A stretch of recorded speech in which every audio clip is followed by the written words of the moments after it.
Komisi Pemberantasan Korupsi telah melayangkan surat panggilan kepada Muhaimin Iskandar. Adapun kapasitas pria yang akrab disapa Caimin tersebut dipanggil sebagai saksi dalam kasus dugaan Sistem Proteksi Tenaga Kerja Indonesia di Kementerian Ketenagakerjaan. Kabag Pemberitaan KPK Ali Fikri mengatakan, ia meminta siapapun yang dibutuhkan keterangannya oleh KPK wajib dipanggil. Ia pun berharap mereka yang dipanggil sebagai saksi kooperatif. Proses penyidikan, gitu ya, yang itu dilakukan jauh-jauh hari sebelum kemudian ada isu-isu yang berkembang saat ini terkait dengan proses politik. Teman-teman besok ditunggu saja, gitu ya.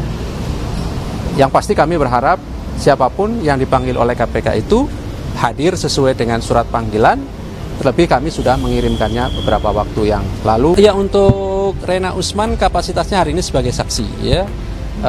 Hadir yang bersangkutan dan masih dilakukan pemeriksaan, sehingga kami belum bisa sampaikan apa yang menjadi materi dari pemeriksaan saksi dimaksud. Dalam perkara ini, KPK telah menetapkan 3 tersangka meski belum secara resmi mengumumkannya ke publik. Ketiganya masing-masing 2 orang pihak dari Kemenaker bernama Rena Usman dan Inyoman Darmanta, serta 1 orang pihak swasta bernama Kurnia. Dugaan korupsi itu sendiri berkaitan dengan pengadaan software untuk mengawasi kondisi TKI di luar negeri. Perkara ini terjadi di Kemenaker di masa Caimin menjabat sebagai Menaker Trans, yaitu pada tahun 2012. Sebelumnya, Caimin sendiri baru dideklarasikan sebagai bakal calon wakil presiden atau baca pres pendamping Anies Baswedan. Bukan kali ini saja, orang-orang yang menyeberang ke Anies Baswedan langsung diperkarakan. Selain Caimin, ada Erlangga Hartarto yang kemudian menyerang balik kepada Jokowi. Erlangga Hartarto menyebut 58 proyek strategis nasional Jokowi belum rampung di 2024. Nasibnya akan bergantung pada pembiayaan. Erlangga mengatakan status PSN selalu dievaluasi setiap 6 bulan.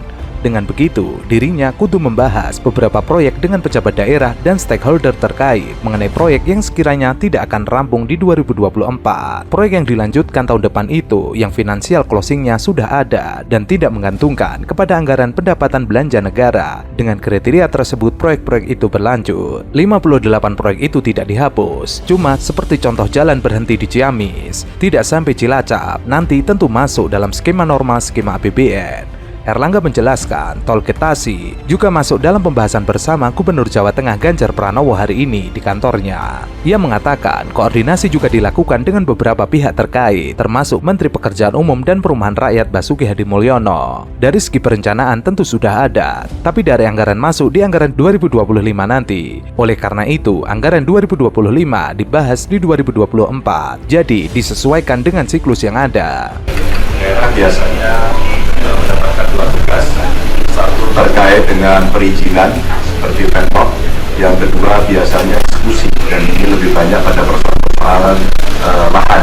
Jadi beberapa ruas yang tadi tol belum selesai, semua sudah ongoing, beberapa bendungan yang belum selesai ongoing, dan ada satu yang jalan tol menghubungkan antara Jawa Barat sampai dengan Jawa Tengah di Cilacap, dan ini nanti yang akan dilakukan. Sekali dari BSN yang ada di Jawa Tengah masih membutuhkan percepatan antara di kawasan industri, dan tadi Pak Menko sampaikan ada 2 kawasan industri yang sekarang berkembang cukup pesat. Satu kawasan industri Kendal masih butuh support, maka Kementerian Perhubungan tadi akan segera mengkaji agar supportnya segera jadi.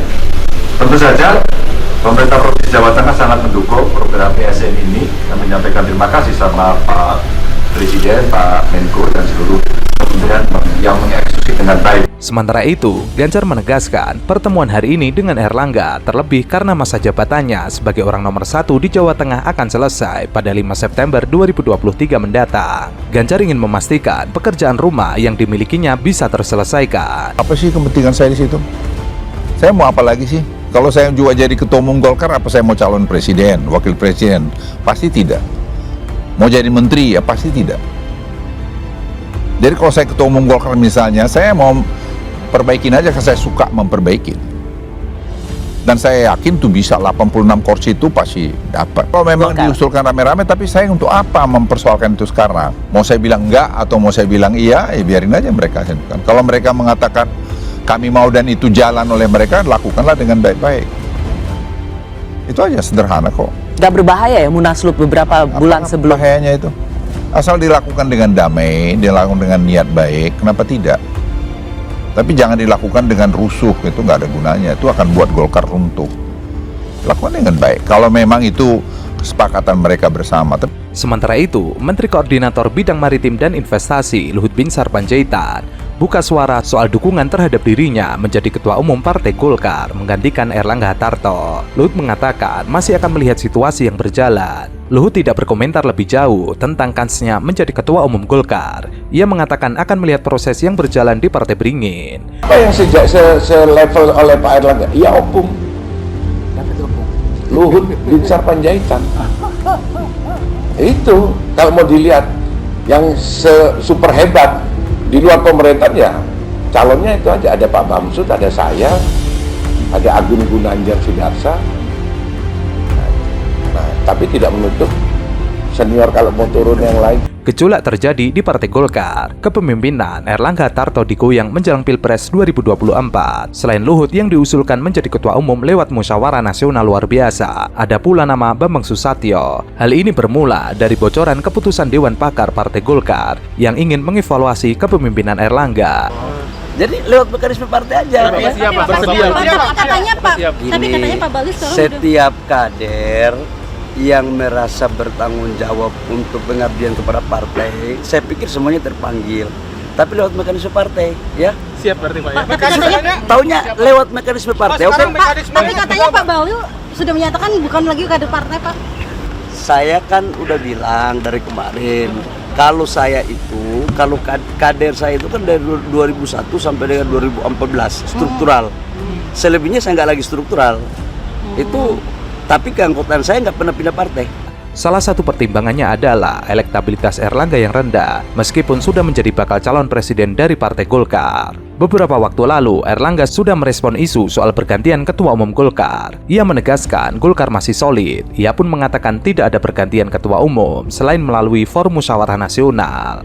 Sementara itu, Bahlil Lahadalia menyatakan siap maju menjadi Ketua Umum Golkar jelang pemilihan legislatif dan presiden. Pernyataan Bahlil yang siap maju menjadi Ketua Umum Golkar memiliki makna ganda. Pertama, sikap Bahlil menunjukkan kepada masyarakat kalau dirinya lebih baik dari Ketua Umum Golkar saat ini. Bahlil menunjukkan angka-angka yang mendelegitimasi kinerja Erlangga Hartarto.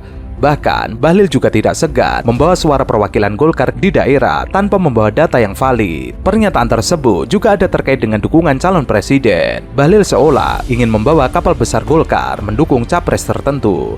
Padahal Golkar sendiri tengah membentuk koalisi sendiri atau berkoalisi dengan partai yang memposisikan Erlangga sebagai penerima mandat musyawarah nasional untuk ikut dalam kontestasi Pilpres 2024. Jika memang terdapat masalah atau ada data yang perlu didiskusikan, Bahlil bisa membenahi masalah tersebut bersama dengan kader Golkar lainnya.